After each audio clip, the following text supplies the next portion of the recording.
बोले शंकर भगवान की जय,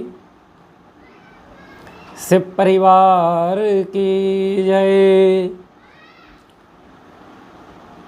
वक्रतुंड महाकाय सूर्यकोटि समप्रभा निर्विघ्नं कुरु मे देव सर्वकार्येषु सर्वदा।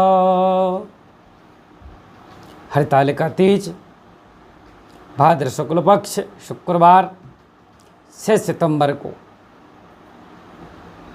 आज के दिन महिलाएं अपने पति की लंबी आयु के लिए, घर में सुख शांति के लिए और नवयुवतियां अपने योग्य पति की प्राप्ति के लिए इस व्रत को करती हैं। यह व्रत निर्जला रह करके किया जाता है और इस व्रत में बड़ी कठिन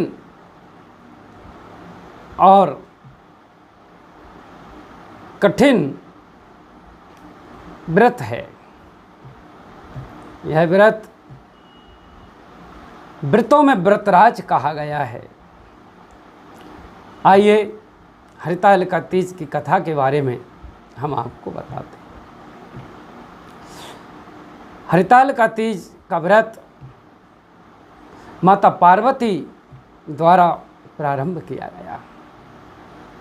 माता पार्वती ने सर्वप्रथम इस व्रत को किया। इसका नाम हरितालिका कैसे पड़ा और क्यों माता रानी ने इस व्रत को किया, आइए जानते हैं विस्तार से। हिमालय पर्वत पर भगवान शंकर विराजमान हैं अपने आसन पर। भगवान के समस्त गण नंदी इत्यादि सभी जो है भगवान की सुंदर सुंदर अनुष्टुप छंदों के द्वारा जो है गायन करते हुए ध्यान और आराधना कर रहे हैं। माता पार्वती भगवान शंकर के चरण कमलों में बैठ करके चरण सेवा कर रही हैं। भगवान को प्रसन्न देख करके आज माता पार्वती ने प्रश्न कर दिया, कहे भोलेनाथ, मैंने पूर्व जन्म में ऐसा कौन सा कर्म किया, ऐसा कौन सा व्रत किया जिससे मैं आपकी अर्धांगिनी बनी और मुझे आपके चरणों की सेवा करने का सौभाग्य प्राप्त होगा। भगवान शंकर सुन करके प्रसन्न हुए, कहने लगे कि देवी, आपने व्रतों में व्रतराज हरितालिका तीज का व्रत किया। माता पार्वती कहने लगी कि महाराज, मैंने वो पुण्य कर्म कब किया, कैसे किया, विस्तार से बताएं। भगवान शंकर कहने लगे कि हिमालय राज की आप पुत्री के रूप में उन्हें प्राप्त हुई। बाल्यकाल से ही आप मेरी पूजा आराधना करने में लगी रहती थी। आपने गर्मी के दिनों में धूप में बैठ करके बिना जल बिना आहार के मेरी आराधना की, मेरी पूजा की। शीत में, ठंड के समय में, जाड़े के समय में बाहर बैठ करके और मेरी आराधना की। मेरी इस आराधना को देख करके तुम्हारे माता पिता बड़े चिंतित हुए कि हम तो बड़े भाग्यवान हैं, हमारे जहाँ इस प्रकार की पुत्री हुई, लेकिन इसका विवाह के लिए मुझे ऐसा सुयोग्य वर कहाँ मिलेगा। आप बाल अवस्था से धीरे धीरे युवावस्था को प्राप्त हुई और आपके माता पिता चिंतित हुए आपकी शादी को लेकर के। उसी समय नारद मुनि का आगमन हुआ। जैसे ही नारद मुनि हिमवन के पास पहुँचे, हिमराज के पास, तो आपके पिता और माँ ने नारद मुनि के आने पर उनका स्वागत किया,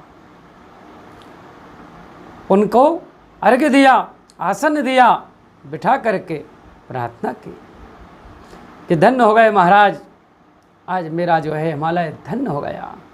आपके पावन चरण मेरे इस हिमालय पर्वत मेरे घर पर पड़े। महाराज, आपका आगमन कैसा हुआ, बताइए, मैं आपकी क्या सेवा कर सकता हूँ। तब नारद मुनि कहने लगे कि हे महाराज, मैं जो है विष्णु के द्वारा आपके यहाँ भेजा हुआ हूँ। मुझे भगवान वासुदेव ने आपके यहाँ भेजा है और आपकी इस पुत्री को वो वरण करना चाहते हैं। सुन करके हिमालय राज बड़े प्रसन्न हुए, कहने लगे कि स्वयं द्वारिकानाथ, स्वयं जो है तीन लोक के स्वामी अगर मेरी पुत्री को स्वीकार कर रहे हैं तो मुझे इसमें कोई ऐतराज़ नहीं है। आपने नारद मुनि से हाँ कर दी और ये बात जैसे ही मैंने सुनी वैसे ही मैं उदास हो गई। नारद मुनि तो अंतर्ध्यान हो गए, लेकिन मैं दुखी होकर के अपनी सहेली के पास जाकर के अपने दुख को सुनाई। मेरी सहेली सुन करके कहने लगी कि तुम क्यों चिंता करती हो, तुम्हें भगवान शंकर स्वयं प्राप्त होंगे। आप अपनी सहेली के साथ गहन वन में चले गए, ऐसे जंगल में जाकर के लुप्त हो गई जहाँ पर प्राणी तो क्या, वहाँ जानवर जाने से भी डरते हैं। ऐसे गहन वन में, जंगल में जाकर के एक गुफा में आपकी सहेली के साथ आपने भगवान शंकर की प्रार्थना और आराधना प्रारंभ कर दी। आप प्रतिदिन भगवान शंकर का पार्थिव शिवलिंग बना करके पूजन किया करती और भगवान की आराधना किया करती। और जैसे ही भाद्र शुक्ल पक्ष की तृतीया आई, उस दिन आपने बालू रेत से भगवान शंकर की सुंदर प्रतिमा बनाई। प्रतिमा बना करके भगवान शंकर को प्रसन्न करने के लिए उसका पूजन किया। आपकी उस कठिन तपस्या और दृढ़ संकल्प को देख करके भगवान शंकर का सिंहासन हिल उठा। भगवान शंकर स्वयं जो है वहाँ पर पहुँचे और आकर के तुम्हें दर्शन दिए। उस समय तुमने कहा कि प्रभु, मैं मन ही मन बचपन से ही आपको पति के रूप में प्राप्त करना चाहती हूँ। भगवान शंकर तथास्तु कह करके वहाँ से चले गए। इधर जब आपके पिता ने देखा कि आप शाम तक 1 दिन 2 दिन 3 दिन बीत गए, लेकिन आप जो है घर लौट करके नहीं आई, तो आपके पिता और माँ चिंतित हो गए और घर घर जाकर के पूछने लगे, ढूंढने लगे। सारे नगरवासी और हिमराज के समस्त सैनिक गण, पहरेदार सब जो है जंगल में आपको ढूंढने के लिए निकल पड़े। जैसे ही उस गहन वन में पहुँचे, उस वन को देख करके आपके पिता के मन में आया, कहीं ऐसा ना हो कि मेरी पुत्री को कोई हिंसक जानवर ने खा लिया हो। प्रातःकाल का समय था, भाद्र शुक्ल पक्ष की तृतीया थी। आप भगवान का पूजन संपन्न करके जो पार्थिव शिवलिंग था उसका विसर्जन करने के लिए अपनी सखी के साथ नदी में विसर्जन करने आ रही थी। जैसे ही